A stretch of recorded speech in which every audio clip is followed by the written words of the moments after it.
السلام علیکم ناظرین، کیسے ہیں آپ سب؟ امید ہے آپ سب خیریت سے ہوں گے۔ آج میں آپ کو تفسیر کی اہمیت کے بارے میں بتاؤں گی۔ حضرت ایاس بن معاویہ رحمۃ اللہ تعالی علیہ فرماتے ہیں، جو لوگ قرآن مجید پڑھتے ہیں اور وہ اس کی تفسیر نہیں جانتے،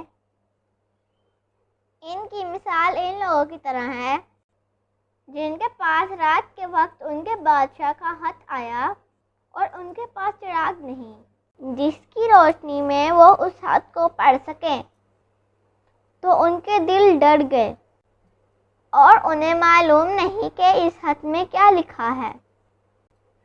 اور وہ شخص جو قرآن پڑھتا ہے اور اس کی تفسیر جانتا ہے، اس کی مثال اس قوم کی طرح ہے جن کے پاس قاصد چراغ لے کر آیا تو انہوں نے چراغ کی روشنی سے خط لکھا ہوا پڑھ لیا اور انہیں معلوم ہو گیا کہ خط میں کیا لکھا ہے۔ تو جی ناظرین، ہمیں قرآن مجید سمجھ کے پڑھنا چاہیے اور اس کی تفسیر کا بھی علم ہونا چاہیے۔ امید ہے آپ لوگوں کو میری ویڈیو اچھی لگی ہوگی۔ میری ویڈیو کو لائک اور شیئر کریں اور میرے چینل کو سبسکرائب کریں۔ اللہ حافظ۔